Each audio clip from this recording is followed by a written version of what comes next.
स्वागत है आपका इस कक्षा में, जहां हम एनसीईआरटी की पुस्तक के सभी विषय का अध्यायवार अध्ययन करते हैं। तो आज हम कक्षा 8 की विज्ञान पुस्तक का अध्याय 2 सूक्ष्मजीव हमारे मित्र एवं शत्रु के बारे में हम लोग पढ़ेंगे। तो ठीक है, चलते हैं हम लोग अपने कक्षा में।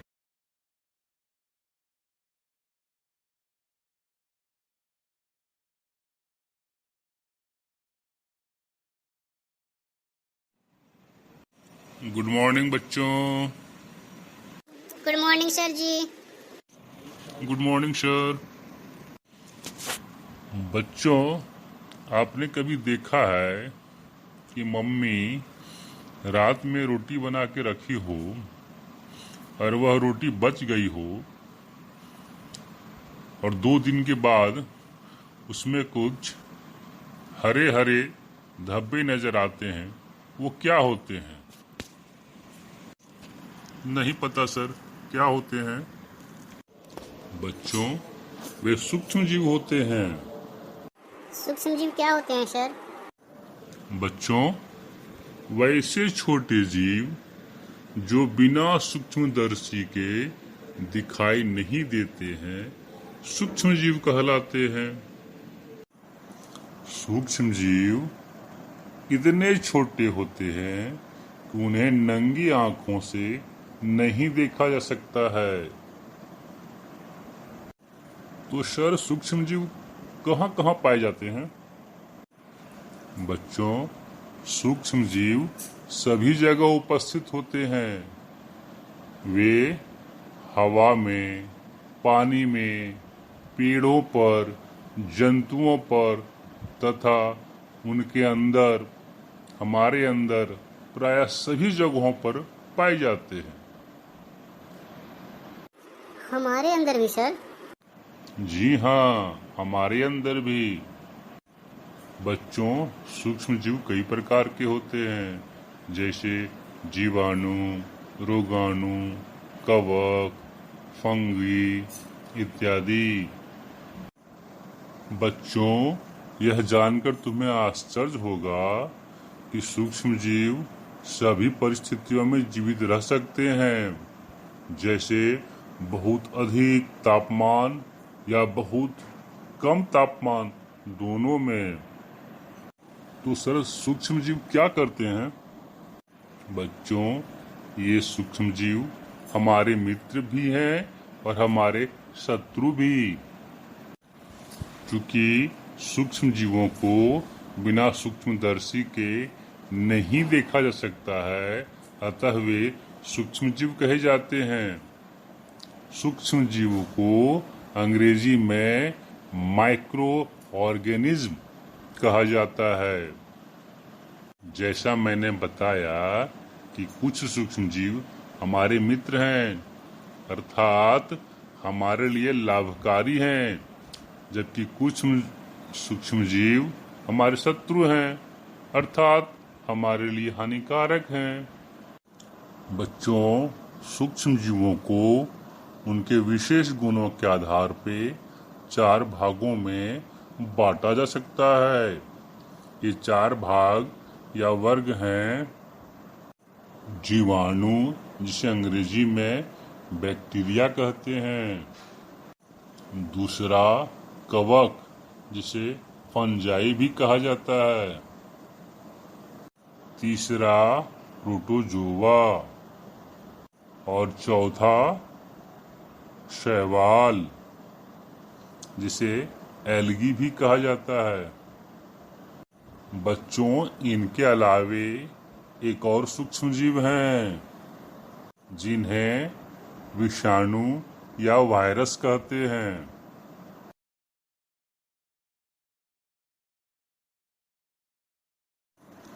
बच्चों, अब हम लोग एक एक कर सारे सूक्ष्म जीवों के बारे में जानकारी प्राप्त करेंगे।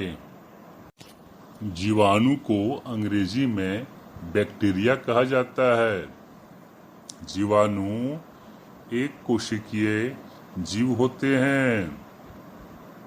जीवाणु हमारे लिए अच्छे हैं और कुछ खराब। बैक्टीरिया का आकार छड़नुमा, स्पाइरल, गोल आदि अनेक तरह का हो सकता है। आपको जानकर आश्चर्य होगा, बैक्टीरिया धरती पर जीव का प्रथम रूप था। राइजोबियम, बेसाइलस, क्लोरोफ्लेक्सी आदि बैक्टीरिया के कुछ उदाहरण हैं। टाइफाइड, टीबी आदि रोग बैक्टीरिया के ही कारण होते हैं। ये जो आपको दिख रहे हैं, ये कवक हैं, जिसे अंग्रेजी में फंजाई कहा जाता है। कवक एक कोशिकीय तथा बहुकोशिकीय दोनों तरह के होते हैं। कवक को पौधों से अधिक जीव माना जाता है। मशरूम, राइजोपस, पेनिसिलियम आदि कवक के कुछ उदाहरण हैं। कवक एक प्रकार का परजीवी होता है जो मरे हुए तथा विघटित हो रहे जैव पदार्थों पर अंकुरित होते तथा पलते हैं। कवक को प्राकृतिक विघटनकारी कहा जाता है। ये पदार्थों को विघटित करते हैं। कवक मरे हुए जीवों पर अंकुरित होकर उस पर एक प्रकार का पाचन रस छोड़ते हैं, जिसके कारण जैविक पदार्थ द्रव में बदलने लगते हैं। उस द्रव का अवशोषण कर कवक अपना पोषण प्राप्त करता है।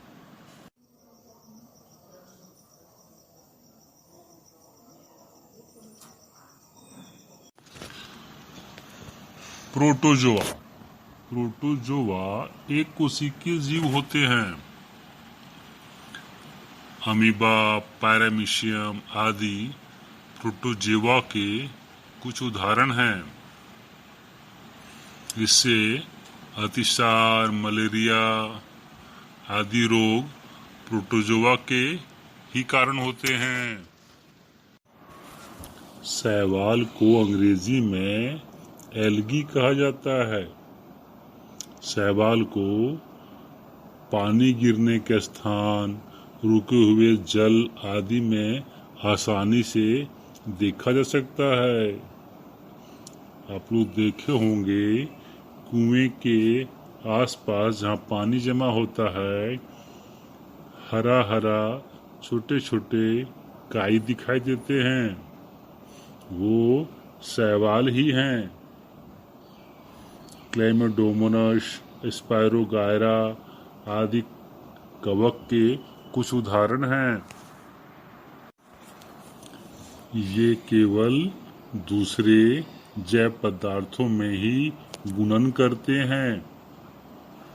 विषाणु अधिकांशतया रोग के कारण होते हैं, जैसे जुकाम, इन्फ्लुएंजा, जिसे फ्लू भी कहते हैं, पोलियो, खसरा आदि रोग विषाणु के कारण होते हैं। सर, ये जीवाणु कहाँ कहाँ रहते हैं? जैसा मैंने पहले बताया था, सूक्ष्म जीव हर जगह रहते हैं तथा सभी प्रकार की परिस्थितियों में जीवित रह सकते हैं। ये तपते रेगिस्तान से लेकर समुद्र की गहराइयों तथा बर्फ में रह सकते हैं। सूक्ष्म जीव मनुष्य सहित सभी जंतुओं के शरीर के अंदर भी पाए जाते हैं। कुछ सूक्ष्म जीव स्वतंत्र रूप से तथा कुछ सूक्ष्मजीव दूसरे पर आश्रित रहते हैं। दूसरे पर आश्रित रहने वाले सूक्ष्म जीवों को ही परजीवी कहते हैं। कवक जैसे सूक्ष्म जीव दूसरे पर आश्रित रहते हैं, जबकि अमीबा जैसा सूक्ष्म जीव अकेले पाए जाते हैं। कवक तथा जीवाणु समूह में रहते हैं। अब हम देखेंगे कि सूक्ष्म जीव हमारे लिए हानिकारक कैसे हैं। तो बच्चों, बहुत सारे सूक्ष्म जीव हानिकारक होते हैं। ये हानिकारक सूक्ष्म जीव मनुष्यों, पशुओं तथा पौधों में अनेक तरह के रोग उत्पन्न करते हैं। कुछ सूक्ष्मजीव भोजन, कपड़े तथा चमड़ों से बनी वस्तुओं को भी खराब कर देते हैं। रोग उत्पन्न करने वाले सूक्ष्मजीवों को रोगाणु या रोगजनक कहलाते हैं। सर, ये रोगाणु हमारे शरीर में कैसे प्रवेश करते हैं? रोगाणु हवा, पेयजल तथा भोजन के द्वारा शरीर में प्रवेश कर लोगों को बीमार कर देते हैं। सूक्ष्म जीवों द्वारा होने वाले ऐसे रोग जो एक संक्रमित व्यक्ति से स्वस्थ व्यक्ति में वायु, जल, भोजन अथवा अन्य कायिक संपर्क द्वारा फैलते हैं। ऐसे रोगों को संचरणीय रोग कहते हैं।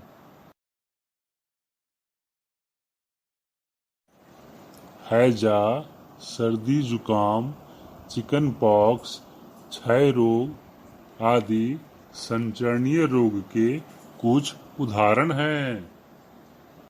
ये संचरणीय रोग कैसे फैलते हैं सर?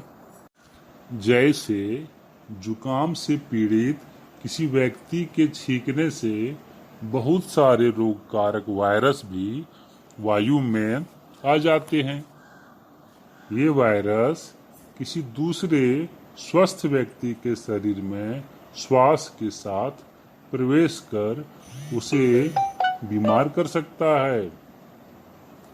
इसलिए सर्दी जुकाम होने पर छींकने के समय हमेशा नाक तथा मुंह को रुमाल से ढक लेना चाहिए, ताकि मुंह तथा नाक से निकलने वाले वायरस दूसरे व्यक्ति को बीमार नहीं कर सके। सर, मच्छर के काटने से भी हम बीमार पड़ जाते हैं, क्या वह भी रोगवाहक है? बहुत अच्छे।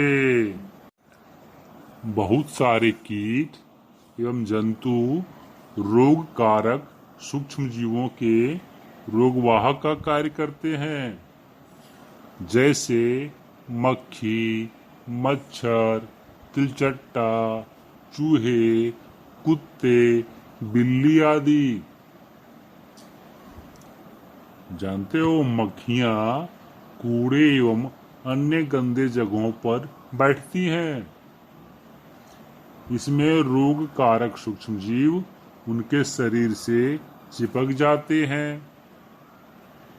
और जब ये मक्खियां बिना ढके हुए तुम्हारे भोजन पर बैठती हैं तो उसके शरीर से चिपके हुए रोग कारक सूक्ष्म जीवों को तुम्हारे भोजन पर छोड़कर दूषित कर देते हैं। इस दूषित भोजन को खाने से व्यक्ति में रोग कारक सूक्ष्म जीवों के स्थानांतरण हो जाने से वह बीमार पड़ जाता है। इसलिए भोजन को हमेशा ढककर रखना चाहिए। जैसा अभी तुमने कहा कि मच्छर के काटने से हम बीमार हो जाते हैं, तो मादा एनोफिलीज मच्छर के काटने से हमें मलेरिया हो जाता है। यह मादा एनोफिलीज मच्छर मलेरिया परजीवी प्लाज्मोडियम का वाहक होता है। उसी प्रकार मादा एडिस मच्छर डेंगू के रोगाणु का वाहक है। जब भी ये रोगाणुओं के वाहक मच्छर किसी व्यक्ति को काटता है तो संबंधित रोगाणु के उसके शरीर में प्रवेश कर जाने से व्यक्ति बीमार हो जाता है। तो सर, हम मच्छरों से कैसे बच सकते हैं? पहले यह जानना होगा कि मच्छर रहते कहाँ हैं। कहाँ रहते हैं सर? मच्छर रुके हुए जल में अंडे देते हैं जहाँ पानी जमा होता है। अतः मच्छर के प्रजनन को रोकने के लिए घर के आसपास जल का जमाव नहीं होने देना चाहिए। घरों में मच्छर को भगाने तथा मारने वाले पदार्थों का नियमित उपयोग करना चाहिए और सोते समय हमेशा मच्छरदानी का प्रयोग करना चाहिए। इस तरह मच्छर के कारण होने वाली बीमारियों से बचा जा सकता है। बच्चों, यहाँ हम मनुष्यों में सूक्ष्म जीवों द्वारा होने वाले सामान्य रोग के कारक और उसके संचरण का तरीका और उसके बचाव के उपाय हम लोग देख रहे हैं। तो जैसे हम लोग देख रहे हैं, क्षय रोग,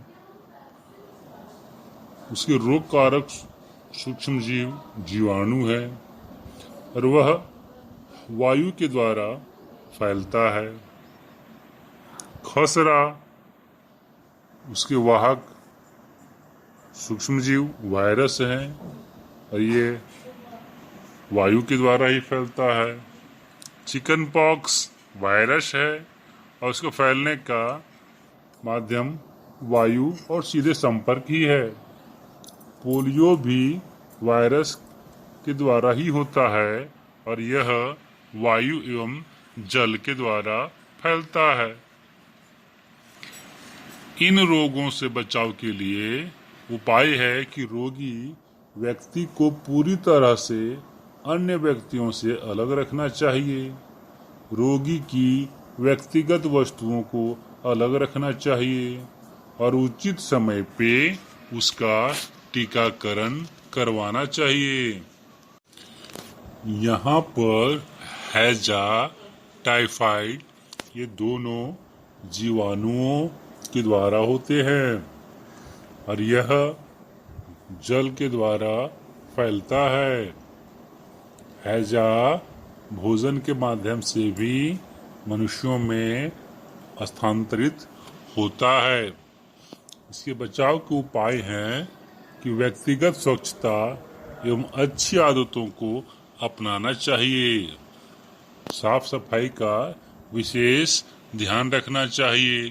भली भांति पके भोजन, उबला जल एवं टीकाकरण कराते रहना चाहिए।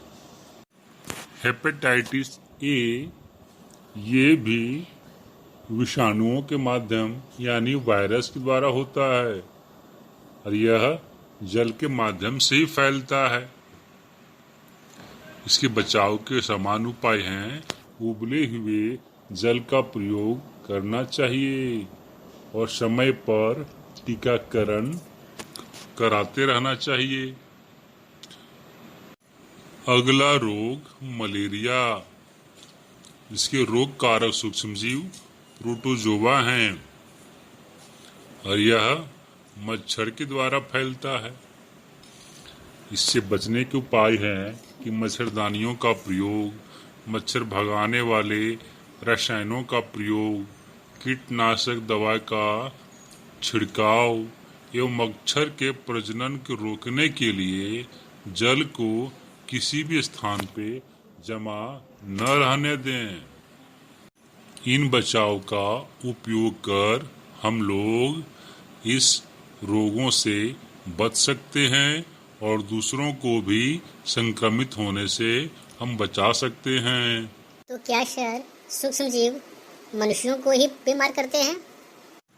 नहीं बच्चों, बहुत सारे सूक्ष्म जीव मनुष्यों के अलावे दूसरे जीवों में भी बीमारी के कारण होते हैं। जैसे एंथ्रेक्स एक भयानक रोग है जो मनुष्य तथा पशुओं दोनों में होता है। एंथ्रेक्स रोग बेसिलस एंथ्रेसिस नाम के जीवाणु के कारण होता है। यह गाय के खूर एवं मुंह में होने वाला रोग वायरस के कारण होता है। अर्थात सूक्ष्म जीव मनुष्यों एवं जानवरों दोनों में रोग के कारक हैं।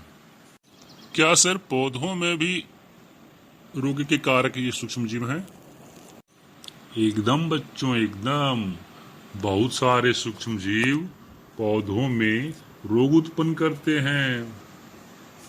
गेहूं, धान, आलू, गन्ने, संतरा, सेब आदि के फसल सूक्ष्म जीवों के कारण होने वाले रोगों के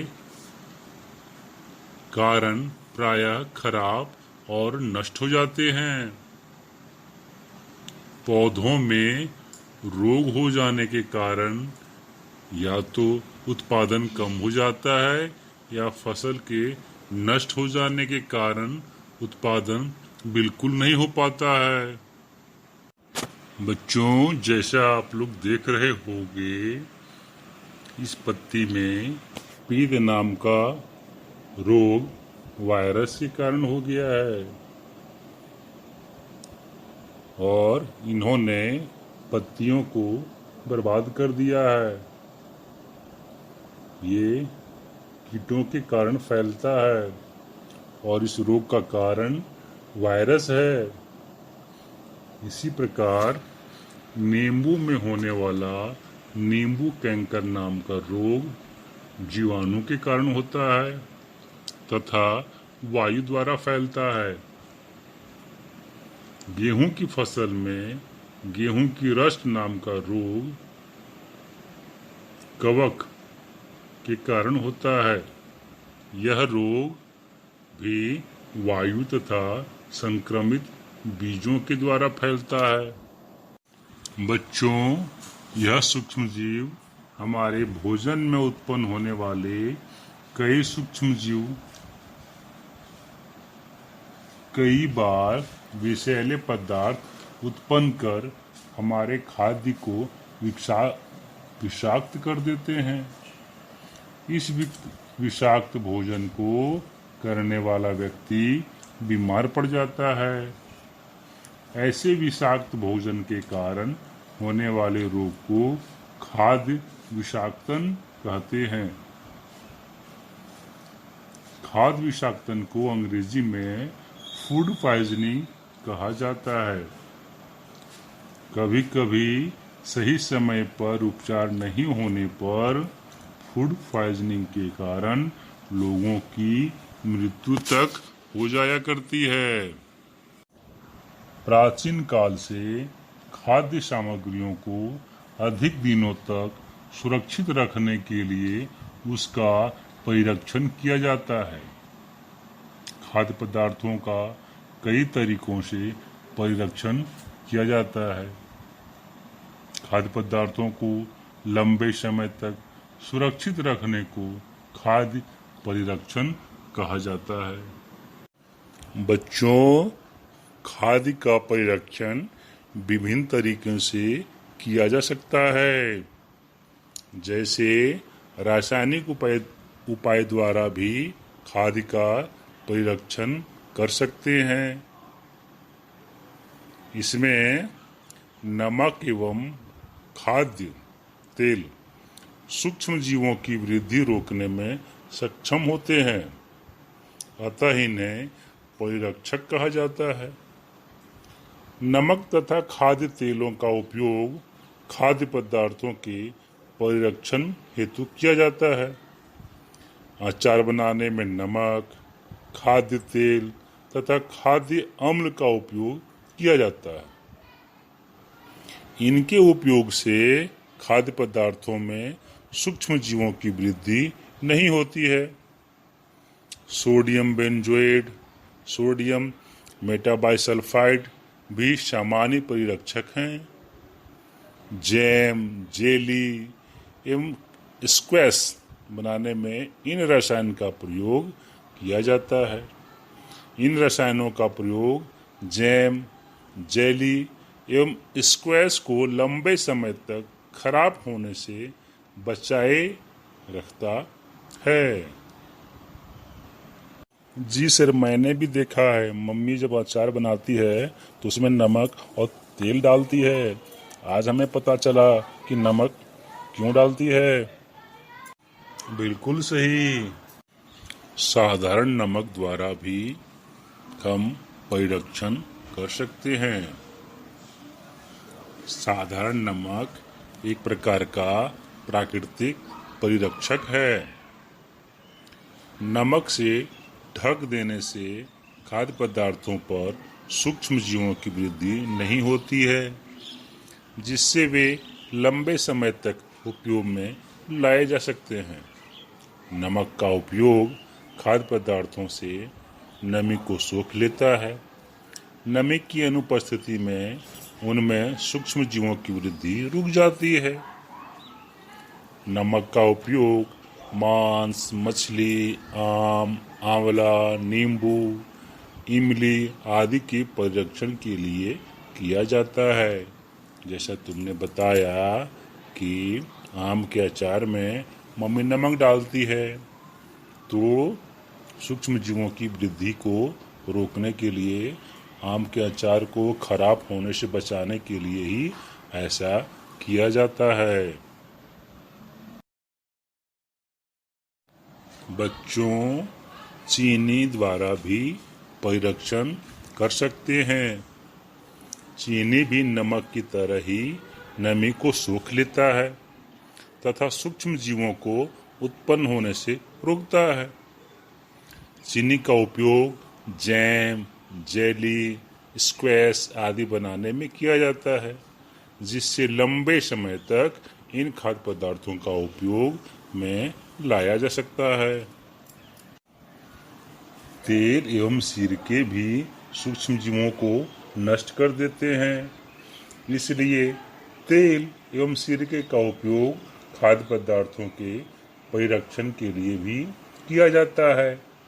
सब्जियां, फल, मछली तथा मांस का परिरक्षण तेल एवं सिरके को मिलाकर किया जाता है। गर्म एवं ठंडा कर भी हम खाद्य पदार्थ का परिरक्षण कर सकते हैं। अधिक गर्मी सूक्ष्म जीवों को नष्ट कर देता है तथा अधिक ठंडक सूक्ष्म जीवों की वृद्धि को रोकता है। दूध को उबाल देने पर उसमें सूक्ष्म जीव नष्ट हो जाते हैं तथा दूध अधिक समय तक खराब नहीं होता है। खाद्य पदार्थों को रेफ्रिजरेटर में कम तापमान पर रखने पर उसमें सूक्ष्म जीवों की वृद्धि नहीं होती है, इसलिए घरों में दूध को उबालकर तथा खाद्य पदार्थों को अधिक समय तक सुरक्षित रखने के लिए रेफ्रिजरेटर में रखा जाता है।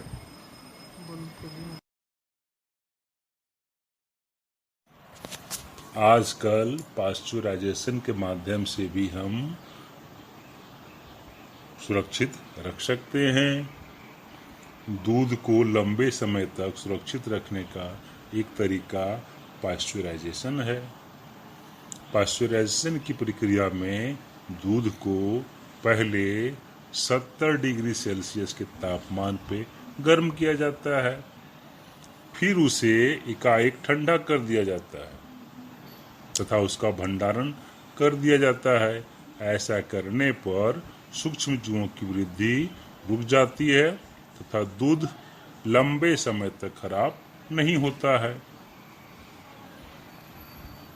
ये लुई पास्चर जो एक फ्रेंच वैज्ञानिक थे, इन्होंने ही पाश्चराइजेशन की खोज की थी। उनकी प्रतिष्ठा में दूध के परीक्षण की इस विधि को पाश्चराइजेशन कहा जाता है।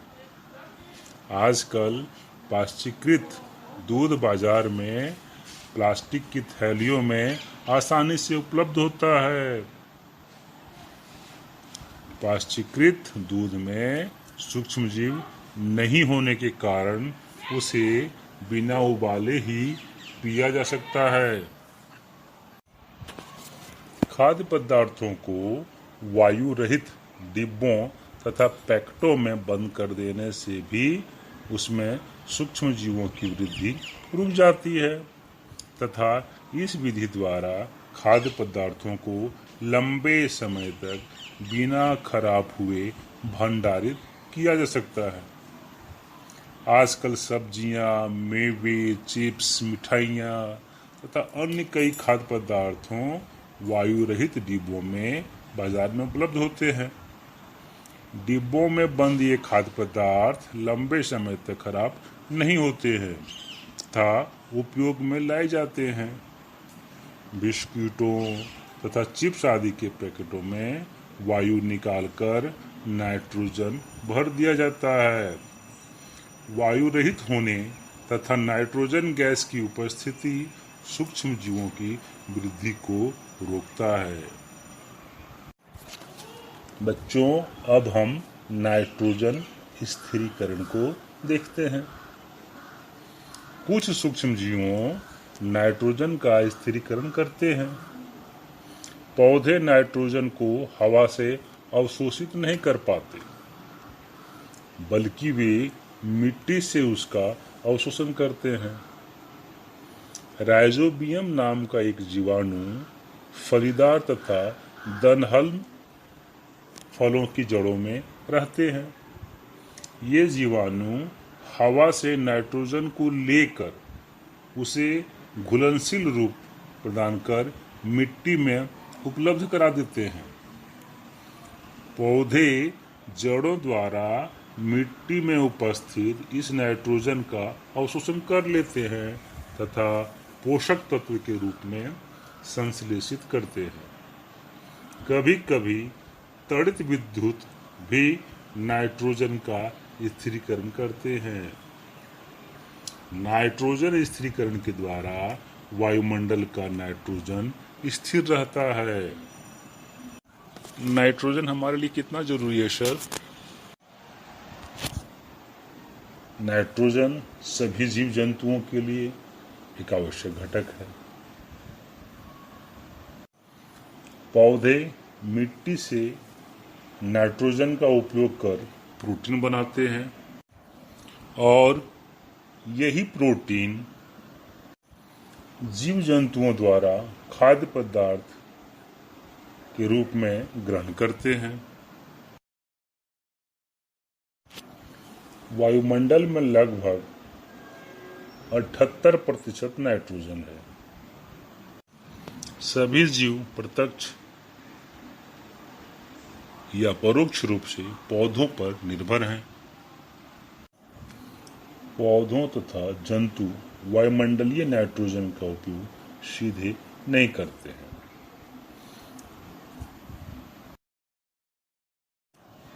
मिट्टी में पाए जाने वाले कुछ जीवाणु तथा शैवाल वायुमंडल में वर्तमान नाइट्रोजन को अवशोषित कर उसे घुलनशील रूप में मिट्टी में उपलब्ध कराते हैं।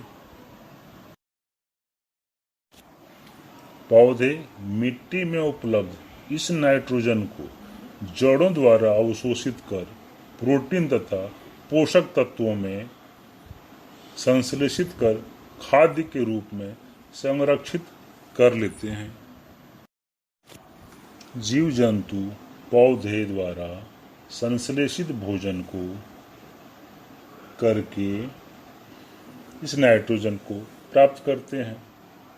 पौधों तथा जंतुओं की मृत्यु के बाद विघटित करने वाले जीवाणु तथा कवक इनका विघटन कर नाइट्रोजनी अपशिष्ट को नाइट्रोजनी यौगिकों में परिवर्तित कर मिट्टी में मिला देते हैं, जिसका अवशोषण पुनः पौधों द्वारा कर भोजन का संश्लेषण किया जाता है। इस तरह वायुमंडल में नाइट्रोजन की मात्रा स्थिर रहती है और इस चक्र को नाइट्रोजन चक्र कहा जाता है। बच्चों, अब हम मित्रवत सूक्ष्मजीव के बारे में जानकारी प्राप्त करेंगे। बहुत सारे सूक्ष्मजीव हमारे लिए काफी लाभदायक हैं, अर्थात हमारे मित्र हैं। जैसे ईस्ट, जो एक बैक्टीरिया है, का उपयोग ब्रेड एवं केक बनाने में किया जाता है। तो क्या सर ब्रेड बैक्टीरिया के द्वारा बनता है? प्राचीन काल से ईस्ट का उपयोग अल्कोहल बनाने में किया जाता रहा है। ईस्ट डालने से फलों के रस, ब्रेड तथा केक बनाने के लिए गूथा गया मैदा में फर्मेंटेशन होता है। ईस्ट नामक बैक्टीरिया के तीव्रता से जनन करके श्वसन के दौरान कार्बन डाइऑक्साइड का उत्पादन होता है। यह कार्बन डाइऑक्साइड के गैस के बुलबुले खमीर वाले मैदे का आयतन बढ़ा देते हैं, जिसके कारण केक तथा ब्रेड सॉफ्ट हो जाता है।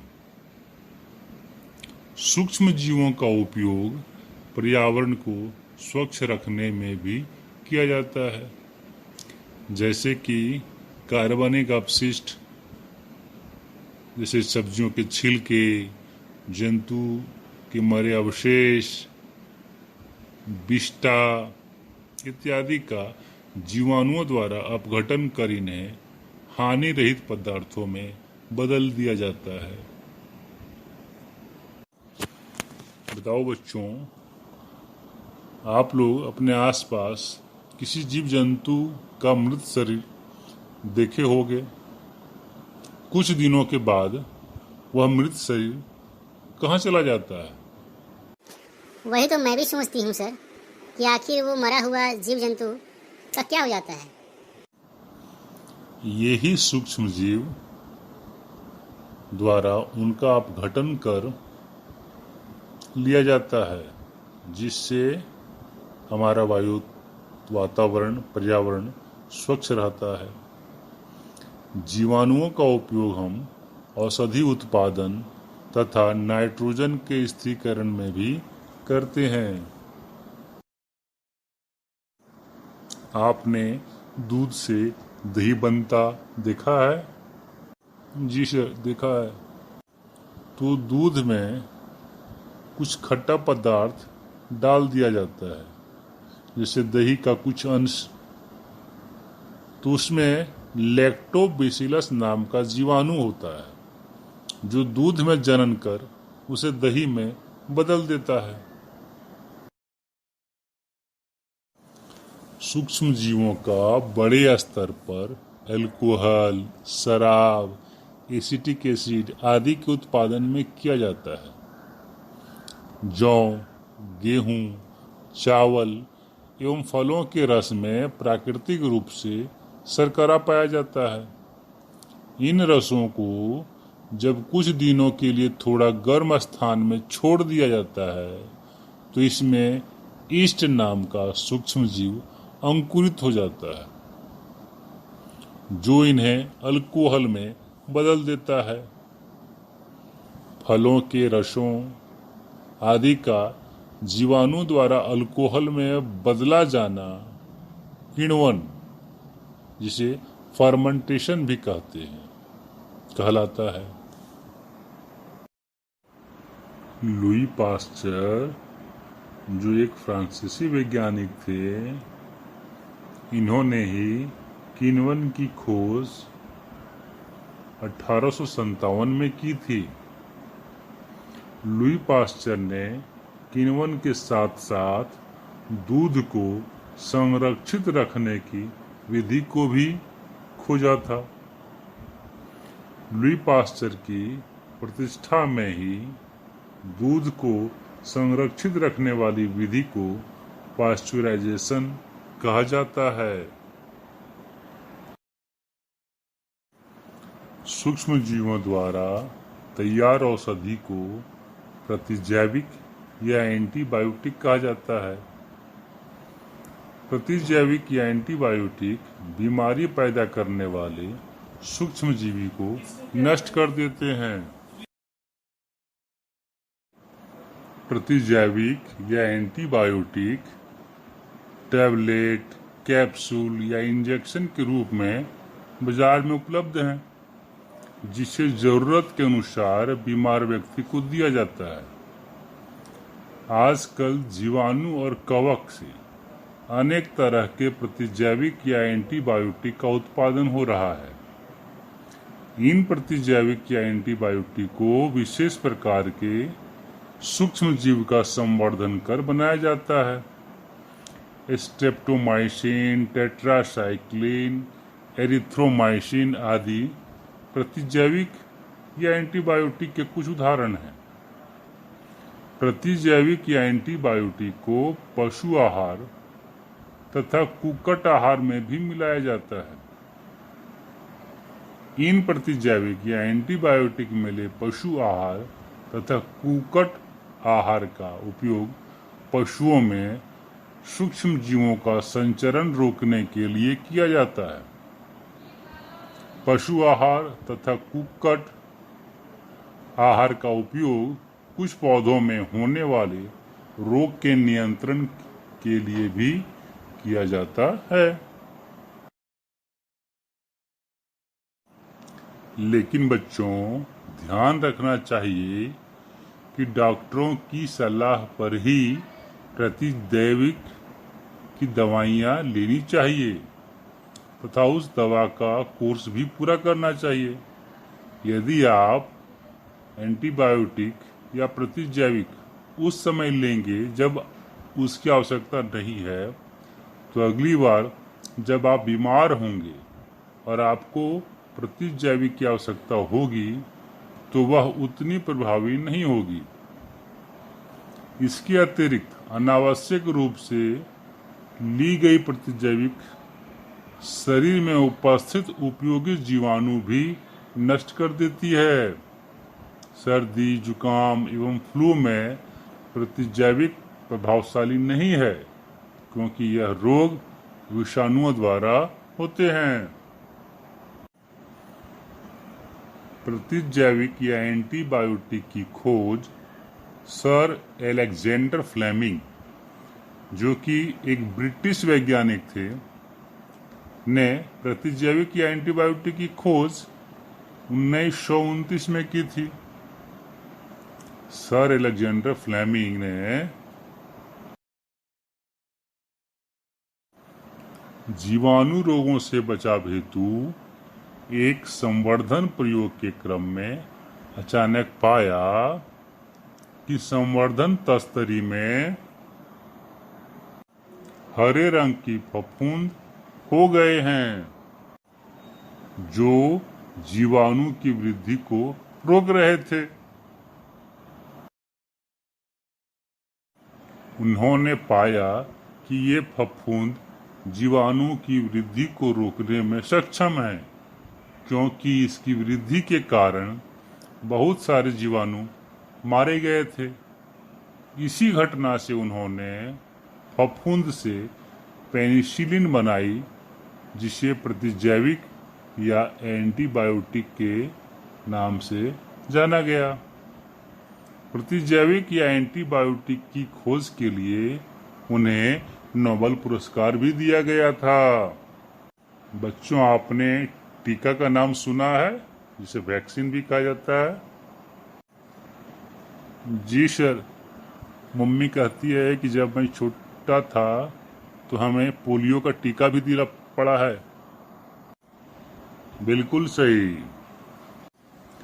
जब कभी रोग कारक सूक्ष्म जीव हमारे शरीर में प्रवेश करता है तो प्रतिरक्षी बनाता है, जो बाहर से आए रोग कारक सूक्ष्म जीवों से लड़कर हमारे शरीर को बीमारी से बचाता है। प्रतिरक्षी को अंग्रेजी में एंटीबॉडीज कहते हैं। उसी सूक्ष्म जीव के पुनः शरीर में प्रवेश करने पर उससे किस प्रकार लड़ा जाना है, यह भी हमारा शरीर याद रखता है। शरीर की इसी सिद्धांत पर कार्य प्रणाली के आधार पर वैक्सीन या टीका बनाया गया है। यदि मृत अथवा निष्क्रिय सूक्ष्म जीवों को स्वस्थ शरीर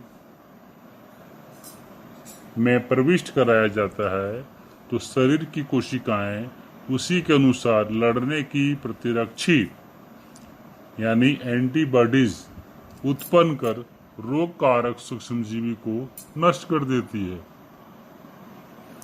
ये एंटीबॉडीज हमारे शरीर में सदा के लिए बने रहते हैं तथा उस रोग कारक सूक्ष्मजीवी से हमारी रक्षा करते हैं। वैक्सीन या टीका, जो एक प्रकार की दवा के द्वारा विशेष रोग कारक मृत अथवा निष्क्रिय सूक्ष्म जीवों को हमारे शरीर में प्रवेश कराकर हमारे शरीर को उस खास बीमारी से सुरक्षित रखने में हमारे शरीर को सक्षम बनाता है। हैजा, क्षय, चेचक, हेपेटाइटिस, पोलियो आदि बीमारी को वैक्सीन या टीके से रोका जा सकता है। छोटे बच्चों को अनेक तरह के वैक्सीन या टीके दिए जाते हैं ताकि उसे बीमारियों से बचाया जा सके। चेचक तथा पोलियो के विरुद्ध विश्व स्वास्थ्य संगठन वर्ल्ड हेल्थ ऑर्गेनाइजेशन WHO द्वारा विश्वव्यापी अभियान चलाकर लगभग इन बीमारियों को खत्म कर दिया है। बच्चों, चेचक का नाम आपने सुना है? जी सर, सुना है। सर, यह एक प्रकार की बीमारी है। बिल्कुल सही। श्री एडवर्ड जेनर, जो एक अंग्रेज वैज्ञानिक थे, उन्होंने सन 1798 में चेचक के वैक्सीन की खोज की। चेचक के टीके के कारण करोड़ों लोगों को इस जानलेवा बीमारी से बचाया जा सका तथा लगभग पूरे विश्व से इस बीमारी का उन्मूलन हो सका। हमारे देश से भी इसका उन्मूलन हो चुका है। चेचक के वैक्सीन की खोज से पूर्व यह एक महामारी थी। कुछ सूक्ष्मजीव मिट्टी की उर्वरता बनाए रखने में भी सहयोग देते हैं। कुछ जीवाणु तथा शैवाल वायुमंडलीय नाइट्रोजन का स्थिरीकरण करते हैं। ये सूक्ष्मजीव नाइट्रोजन को वायुमंडल से अवशोषित कर उन्हें मिट्टी में घुलनशील रूप में उपलब्ध कराते हैं। पौधे मिट्टी के इस नाइट्रोजन का अवशोषण कर पोषक तत्वों का संश्लेषण करते हैं। इस तरह मिट्टी में नाइट्रोजन का संवर्धन होता है तथा मिट्टी की उर्वरता में वृद्धि होती है। सूक्ष्मजीवी द्वारा मिट्टी में नाइट्रोजन उपलब्ध कराने की इस प्रक्रिया को जैविक नाइट्रोजन स्थिरीकरण तथा इन सूक्ष्मजीवों को जैविक नाइट्रोजन स्थिरीकारक कहते हैं। पर्यावरण शुद्धिकरण में भी यह सूक्ष्मजीव काफी मददगार हैं। मृत जीव जंतुओं तथा पादपों को विघटित कर उन्हें साधारण पदार्थ में बदल देते हैं। साधारण रूप में परिवर्तित ये पदार्थ बाद में जंतुओं तथा पौधों द्वारा आवश्यकता के अनुसार उपयोग कर लिए जाते हैं। सूक्ष्म जीव चूंकि प्राकृतिक रूप से अपघटनकारिक होते हैं, यही कारण है कि मृत जीव तथा पौधे धीरे धीरे कुछ समय बाद मिट्टी में विलुप्त हो जाते हैं। इन मृत जीवों की विघटित होकर विलुप्त होने से पर्यावरण शुद्ध हो जाता है। अतः सूक्ष्म जीव पर्यावरण को शुद्ध कर हमारी सहायता करते हैं। तो बच्चों, आज की क्लास में आपने क्या सीखा? सर, आज हमने यही सीखा कि सूक्ष्म जीव हमारे मित्र भी हैं और शत्रु भी हैं। हमारे बहुत से भोज्य पदार्थ उनके कारण बनते हैं, जैसे ब्रेड, केक इत्यादि। और सर, ये हमारे पर्यावरण को भी शुद्ध रखते हैं। मृत जीवों का अपघटन कर ये हमारे वायु को दूषित होने से भी बचाते हैं। बहुत सुंदर। तो बच्चों, आज की क्लास में बस इतना ही। अब हम लोग फिर कल अगले क्लास में अगले पाठ को लेकर के मिलेंगे। धन्यवाद। अगर आपको आज का वीडियो अच्छा लगा तो कृपया लाइक एंड शेयर करें। और हाँ, इसे सब्सक्राइब करना ना भूलें ताकि हमारे नेक्स्ट वीडियो को आपके पास भेजा जा सके। नमस्कार।